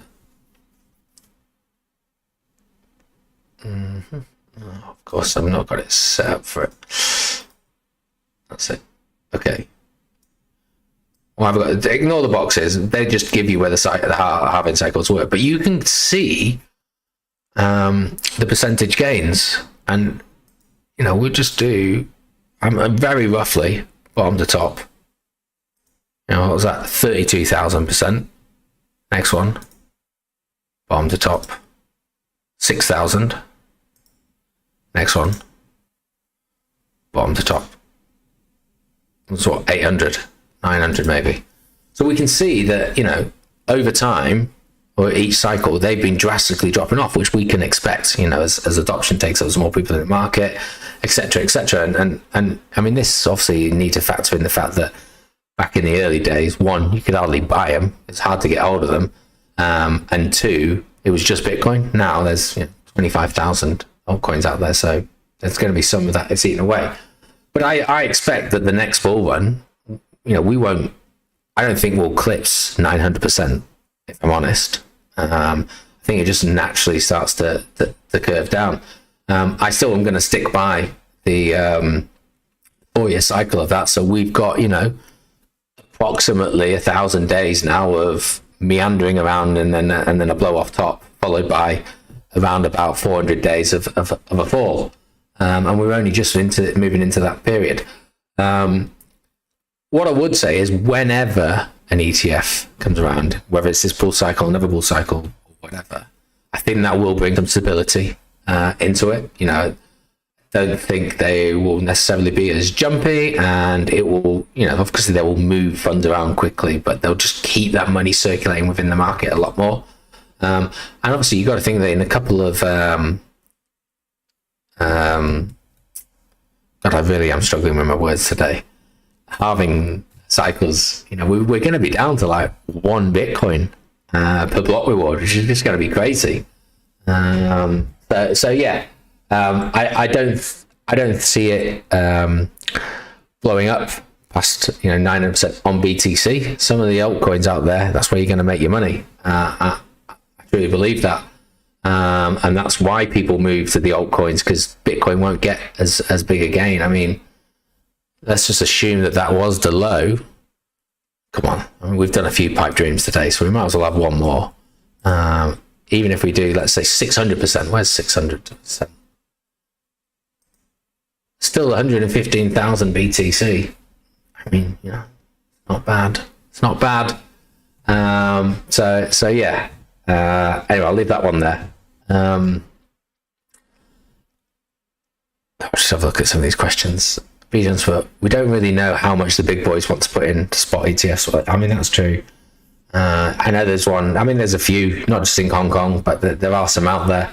I think the point, it's still the biggest market's the US one. We really want to see where that goes. But, you know, what if the SEC is playing absolute hardballs we've seen over the last few weeks, why are they suddenly going to go, by the way, guys, yeah, we'll approve that ETF? I just don't see it. I mean, hey, anything can happen. No estimates how much we want to put in. Simon said trillions will flow in, but for major capital flows all at once seems quite unlikely. Yeah, I think, you know, of course they'll want to buy their bags, but doesn't mean they're just going to go day one, here's 10 trillion, go. That 10 trillion's got to come from somewhere, hasn't it? So they'll have to sell off somewhere else and try and find another opportunity. So yeah, I agree with that one, Bijan. Okay. There was one other question. Harry, quick question on the next Avengers. What are your thoughts on the SMT divergence indicator, and have you used it before? I've never heard of it. So let's get open a clean. Have I got a clean chart somewhere? Let's open up a clean chart so we can see what it looks like. Stick on BTC. Right, indicators. SMT divergence. Here we go. Probably help to have the. I'll zoom in, guys, because I'm sure you probably can't see that. Does it come with any labels? Because as fun as that is, okay. So obviously, I mean, the irony that this is taken from FTX as well. But anyway, if this is the one that Manny, that you use it seems to be more for Forex. And obviously I don't really have that, so I don't know anything about it. In terms of divergences, they're great in my opinion, but they're not necessarily tradable, as in you never really get that trigger. You can see a divergence is happening, and you know, whether it be bullish or bearish, you can kind of get the feel, okay, I see where that divergence is going, but there's no, okay, and I know it's going to happen in the next 5 hours or 5 days, because, you know, there's no apex necessarily on it. So it's almost a retrospective, or gives you a head up that something potentially could come, but you just don't know when to act on it. So in terms of doing Bybit trading, that can be quite difficult to just use on their own. I just generally just try and eyeball them if I see them. Some charts have the RSI open, or the MACD, and so I'll use them off that. But I've never really used this one, and whilst there are divergence indicators out there, this one above others, bearing in mind that it seems to be predominantly on, from what I can see in the settings, Forex, I'm not sure necessarily. And I assume current ones are thick lines and past ones are dotted lines. I'd have to actually have a real good look around on that. Sorry, I can't help you anymore on that one. Speaking of trading, Habib thought it might be a good idea, and I agree actually. So I've seen a voice note from Simon saying that he's going to get back into some, I was going to call it day trading, but whatever you want to call it. Some of you that might fill you with complete joy, some of you might fill you with utter dread, because you're going to have to stare at the charts the whole time. But, you know, for a lot of you, it probably means dusting off the old Bybit password and logging back on. And for those of you that don't remember, this is what Bybit looks like. I'm actually starting to use Bybit, getting sidetracked here, for a bit of spot trading as well, but just trying to test it out. But just a little friendly reminder, and we'll probably do a bit more of this next week if he's actually started to get some trades out there. But what you want to do, you need to send some funds over. I've only got $2 in here, so I'm not exactly going to set the world alight. What will happen is you'll send it to spot first. So yeah, you click on spot, whatever the currency is that you're going to need. So if it's teaching anyone to suck eggs, but just a little reminder. Let's just say it's USDC. You just hit deposit. Obviously, you find the address, You send it across to whichever network works best. But then what you need to do to actually trade derivatives is you need to transfer it. And I think that's just the first thing that you might need to just blow the fog off. So you hit transfer, and you obviously move from your spot account to your derivatives account. And then you just, whatever it is, confirm it across. Then you will have funds within your derivatives account that you can then go on to trade. And then there's a couple of options that you've got for trading. So you can do perpetual using USDT. There is a perpetual for USDC, which is it's not as many options there. Or you can do inverse contracts, inverse perpetuals, which actually use the underlying asset to trade against it. So you could use, ETH or whatever. But where you go in, you just go into the perpetual, assuming that you're going to do Tether.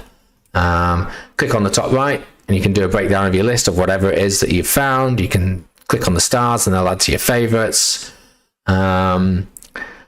This is a chart that's linked to TradingViews. It's got all of the indicators you can use. You can draw on them. You can do whatever you want. But the box this is terrible. I'm going to just change it to night view. Is on the right hand side. Things have actually cleaned up a little bit since last time. The default is isolated. Remember back in the day, it used to be cross. So yeah, you can just change up here how much you want it to be, whether it's cross or isolated, limit, market, or conditional. We won't necessarily go into all of those, but you set the order, set how much you want. Stop losses, definitely need to remember to be using those. And if you go in long, you have to select the long, not the short, otherwise it won't work. You'll place a trade, but you won't have a stop. You set your stops, and then you just hit the button, and off you go. And then you'll find your position. If it hasn't filled yet, it'll be inactive. If it's open, it'll be in positions. And if it's closed, it'll be here. And that's it. And so, yeah, I don't know when he's going to first do them, but he's not using GMX. He's going to use Bybit. So for those of you that when you last did do it, you on GMX as well, it might just be worth just going back on the course and having a look at the refresher. In terms of what I'm doing, I'm probably not going to trade, if I'm honest. I just can't be bothered spending a lot of time at the charts. And, as Simon sort of alluded to, these are going to be relatively short-term trades. So, yeah, it's just, I'm kind of in a position now where I'm just more thinking about just trying to get in. So, yeah. But good luck to those that do. Remember to keep your log in. It'll be interesting to see how those strategies all work out. But if anyone needs a proper refresher, just let me know for next week. Okay. Just in terms of where we sit with some other things, let me just... Let's just get rid of this and this. I just want to talk where we cover this at the moment. So what have we had? We had the double bottom fall here. We had the breakout. We did have a failure to breach the 24,800 level, which would have taken us in the region of where we were with the previous all-time highs. Since then, we've had the pullback. Now, the real question is, what are we doing here? Because is this the formation of our first higher low and a trend reversal? And if it is it moon time again? Or is this just an anomaly just whilst we're ranging a little bit and we're going to see the further falling? I think in terms of areas that we really want to be looking at, something that I'll be looking at, we'll just use lines, I think. Boxes, but this area here, sort of 21,400, I think right now is incredibly key. Yes, in the last couple of days, that's acted as good support, but you have a look at sort of where we were mid-January and then where we were November at the FTX level, and then a little bit towards a bit of the summer. It's definitely an area of support at the moment. We lose that, I think we're going to be retesting 20k, and if I'm really honest, I think we'll actually probably retest around about 18.5, probably test to the bottom of this section, this region here. That could still be within the bullish narrative of a pullback there, so it doesn't mean we're going to see all-time lows, but that's the area that I'm looking at. In terms of to the upside, I mean, we've got some very immediate, I'm not even throwing on the moving averages yet, but we've got some very immediate targets right where we're at now, sort of in and around this area. Obviously, bit of resistance there again over the summer. It acted as support and resistance. So that's what I'd be looking at, round about 22,400. So we need to see how he's going to do that. It getting to that and not breaking through it, again, could just mean that it was a bit of a pullback before we continue with the fall down. But once we breach through that, I'm really just not necessarily interested as such until we actually start to break, up here, whether you want to include the wicks or the bodies. At 25k, that's the level we really need to be focusing on. We break that, then I think we've got some bullish months ahead of us, regardless of what you think with inflation. At the moment, everyone tunes into crypto Twitter on a CPI day, and as long as the narrative is still going down, I don't see why Powell he's proven that he's not wanting to be super hawkish at the moment. So I don't see why anything's going to change, certainly until the 22nd of March when the next FOMC is. So, that's kind of where I'm looking. Now, whether we want to throw in def crosses and everything else, none of these are actually set for that. Check the settings. So what was it? 50. And 200.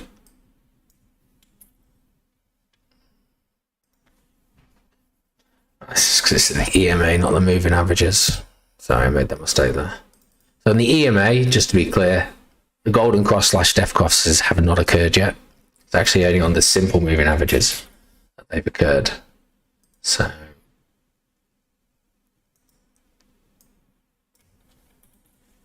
sorry that. I'll hide the others so it's not confusing. So we had the golden cross on the daily. Which, whether or not you want to say it fell down, but, it's kind of laggy anyway. So are we just now starting to build up from that? Absolutely possible. We've still got that battle with the def cross on the weekly, and that looks to be showing that narrative. I mean, when you look at it on the weekly, just getting rid of the def crosses, for me, this just feels like this at the moment is a clear rejection. It's hit that level. Ran away with summer, and then it's had 2 weeks of falling, and falling, from 24.5 down to just about 21 dead. So it's a decent rejection that it's had there. So this week's candle, will be interesting, but I actually think next week's candle for me is the more important one. This one could have that pullback, just a bit of a breather before further falling. But you can't not look at that rally up there and not think that that's a rejection. And the only other thing to really throw in is, what's that 50% pullback? So,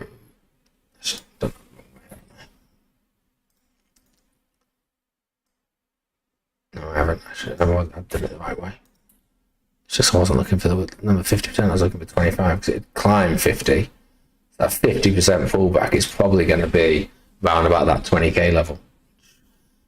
That's where perhaps we want to see where it's going. So in terms of Bitcoin, it's a bit boring this week. I'm not really doing anything. They're kind of the levels that I'm looking at. We can throw up a fib because we do that each week, but we'll take it from there because we do have that clear rejection. That 20 level, we talked about that 50% pullback level, spot on at the 8302, 20,800 is what we sort of identified. So maybe that is the key level. If we lose this cone support, I'm going to go back on the daily because we're all looking a bit small for everybody at the moment. And that's just now looking confusing. So that was the line there, just highlighting it. But this is the 318 that we're talking about, 20,800. So how it interacts in around there, some history, price history around it. So that's kind of where it is. In terms of the others, I really don't have too much, I'm afraid, to say. ETH is still kind of, still hasn't broken where we got to in the summer. I know it had the pump from ETH 2.0, which obviously carried that bit of narrative with it, but what we've had here, ranging, it's broken down, it's pulled through. Is this just a Kobo? Is this just the bounce back before it heads back down? 2.5 hours time, we'll have a better look at that one. But if you've not done anything in the last 4 days, today's candle shouldn't really change it because we're still acting within that range. Dot. So again, fairly flat. These candles here are just sort of bunching up at the moment. Some decent dicks to the down, wicks, bloody hell, to the downside. So there's certainly some buying pressure in and around this level, but it doesn't necessarily mean it's going to be that much. if I break down to the 4 hour, is that a double top there? It kind of looks like there's probably a little bit of a break, but it's already broken down. It's just sort of ranging outwards. For me, there's not much to get excited about. I think I saw Sign put something out over the weekend about, there's rising compressions of plenty. Yeah, there kind of is. I mean, but I don't know. Maybe it's more that. That's not great. Maybe it's more like that. If it is, we're towards the end of that apex on dot, and potentially we're going to see that one roll over, maybe down to about 5.8. I've got a buy order at 5.8. Another buy order. Just hopefully then that falls. Maybe wick in and fill that one. Should be happy with that. AD's had a good climb today. I don't know if that's news related, but yeah, looking good. BNB has fallen. Obviously, it's the 4 hours off the news that came out about Paxos, so it's trading under 300 for the first time in what feels like forever. A few weeks anyway. Near Sol. Sorry, I just, this with Sol, this is a double top forming and a rejection at this level. I suppose I just haven't got really too excited about any kind of actual trades at the moment. So apologies there. Total market cap has fallen under trillion again. It's been flirting in and around that level for days. But yeah, that's kind of where I am with that. Let's have a look at some of the questions. I said it's going to be an hour and a half. We're at an hour and 50. Do 10 trades that have a 10% chance to do his 100x profit. Yeah. I'm not sure if it's futures or spot. Oh, you're talking back in the ETF now. On Bybit. If I do 10 trades on Bybit, that's 10 trillion trades, yeah. Same for me, it feels like. I still don't think Bybit is good for RT. The old market's too heavily manipulated. Even peachy setups can get stopped out easily. Yeah, I think... I kind of see where you're going from there, and not wanting to potentially end on a lecture. I know people literally just follow Siam's trades, whatever they are, no matter what they are, and kind of understand your mindset for doing that. I just advise against it. Understanding why watch what trade he's done, then understand why he's done it, and have it evaluate it yourself on whether or not you do it. But that's just that's been a narrative I've said for the last year. He's going to use stuff that's in the course, I presume. So go through and understand that yourself, and then you can make those decisions. And then you're not just waiting for him. There's 186 different coins on there. You can go and find your own ones. Shorting long in alts is my definition of hell. It can be staring at the screen like that. Anyone else having connection issues? Might just be you, could be others, I'm not sure. Bit of a lag during this call. Okay. I believe I have some too. Sam highlight rising compression on Monero. Okay, good for it. He also said Waves is on his target. I think that blew up to the north. Not so I'm surprised that's not dead yet. I really don't think Bybit is good for newbies. It's not a fair representation of how trading is, in my opinion. Well, there is, you log on to any trading platform, and I think 76% of all traders lose money. So yeah, kind of a fool's game. Right, I think we'll end it there. Thanks everyone for sticking with, especially on Valentine's evening. I can't think what I was going to say.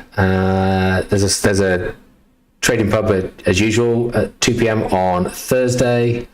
Anyone's got another coin that they fancy me doing a bit of research on, please let me know. Love to hear anyone's feedback on NEAR, any views that you particularly have on it, and any feedback you got on the talk itself. But other than that, guys, have a great evening, and I will speak to you all soon. Cheers now.